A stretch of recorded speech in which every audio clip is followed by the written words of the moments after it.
Hi అండి. ఎండాకాలం వచ్చేసింది. పచ్చళ్ళు, వడియాలు, కారాలు మంచి సీజన్ కదా!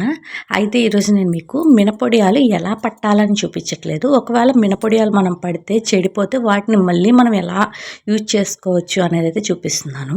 మేము మొన్న మినపొడియాలు పెడితే అది కొంచెం ఎక్కువ మెతికేసరికి ఏమైందంటే వడియాలు పెట్టినప్పుడు బాగానే ఉన్నాయి. తర్వాత వచ్చేసరికి ఎండిపోయినాక పట్టుకుంటే రాలిపోతున్నాయి, పొడైపోతున్నాయి. వాటిని వేస్ట్‌గా అది చూసారు కదా! అలా పొడైపోతున్నాయి. వాటిని వేస్ట్‌గా పక్కనేయకుండా తెల్లారి మళ్ళీ ఒక సోలపప్పు అనేది నానబెట్టేసి తర్వాత గ్రైండర్ ఏసేటప్పుడు అంటే ఒక చుక్క నీళ్ళు కూడా లేకుండా గ్రైండర్ ఏసేటప్పుడు ఇప్పుడు ఆల్రెడీ మనం తెల్లారి పెట్టుకొని ఉన్న వడియాలను కూడా వేసి అంటే కొంచెం మనకి గ్రైండర్ అయిపోయినాక మిగిలిన ఈ వడియాలను కూడా వేసి ఇంకో 2 తిప్పులు తిప్పేసుకొని తీసేసుకుంటే ఇదిగోండి పిండి అనేది ఇలా వచ్చేసింది. ఇందులో మనకి ఎక్కడ అనేది పొలుకు తగలదు. ప్లస్ కండ్రెక్కలేదు. ఎందుకంటే మనం ఎండబెట్టాం కదా! అయినా కూడా మనకి పిండి అనేది కండ్రెక్కలేదు. రియల్‌గా మనం మామూలుగా నానబెట్టుకొని మినపొడియాలు పెట్టుకుంటే ఎలా ఉన్నాయో సేమ్ టేస్ట్ ఉన్నాయండి. ఇదైతే ఆ అమ్మ వాళ్ళు నేను అయితే పెడుతున్నాము. మా అమ్మ మొన్న పెడితే అవి పాడైనయి. అయితే ఆ అమ్మ అయితే ఈ టిప్పు ఉపయోగించింది. వాటిని వేస్ట్ చేయకుండా ఇంకో సోల అనేది నానబెట్టుకొని అవి వేసేటప్పుడు గ్రైండర్ ఏసేటప్పుడు పప్పు ఇంకా కొంచెం ఉంది అనంగా నిన్న పాడైపోయిన మినపొడియాలు కూడా వేసి గ్రైండర్ ఏసేసింది. వేసిన ఆటిని ఇప్పుడైతే మేము వడియాలుగా పెట్టాము. ఇందాక మీరు చూసినవి అవేనండి. తర్వాత ఎండిపోయినాక చక్కగా వచ్చినాయి. కట్టికాయ లేదు. గట్టిగా లేవు. మామూలుగా ఉన్నాయి. అసలు అవి పాడైన ఆటితో చేశారు అంటే చెప్తే తప్ప ఎవరికీ తెలీదు.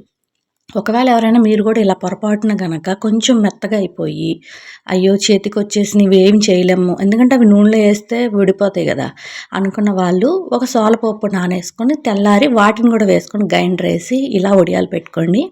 మీకైతే ఖచ్చితంగా వడియాలొస్తాయి. వడియాలు టేస్ట్‌గా కూడా ఉంటాయి. ఈ ఐడియా మీకెలా అనిపించింది? ఇదెందుకో సడెన్‌గా అప్పుడు ఈ ఐడియా బాగుంది. వడియాలు పెడుతున్నా కూడా బాగొచ్చినియి. గట్టిగా వచ్చినియి. ప్లస్ ఆరిపోయినాక కూడా బాగుంది. ఎందుకని మంచిదని వీడియో అలా తీశాను. అందుకని ఇలా ఉపయోగపడిద్ది ఎవరికైనా. ఎందుకంటే ఇప్పుడు టైం అందరూ పెట్టుకుంటున్నారు కదా! మినపొడియాలు, బియ్యపొడియాలు అనేది. ఇలాంటిది ఎవరికైనా ఉపయోగపడిద్ది అనిపించి నేను వీడియో తీశాను. ఈ ఐడియా మీకెలా ఉంది? ఒకవేళ మీకు తెలుసా? మీరెప్పుడైనా ట్రై చేశారా? చేస్తే మాత్రం నాకు కామెంట్ పెట్టండి. నేను ఆ అమ్మ అయితే పెట్టాం. అన్నీ ఒకసారి అయితే వేయలేదు. కొన్ని ఒక సోలపప్పుకి కొన్ని, ఇంకో సోలపప్పుకి కొన్ని అట్లా 2 రోజులుగా అయితే పెట్టుకున్నాము. చక్కగా తెల్లారైతే అసలవి పాడైపోతే చేసిన వడియాల్లాగైతేనే లేవు. ఫ్రెష్‌గా మనం పప్పు నానబెట్టుకొని గ్రైండర్ ఏసి మినపొడియాలు పెట్టినట్టే వచ్చినియి. టేస్ట్ కూడా సేమ్ వచ్చినియండి. మీరైతే మరి మొదలుపెట్టారా? మాతో పాటు మా పాప కూడా పెడుతుంది. ట్రై చేస్తుంది.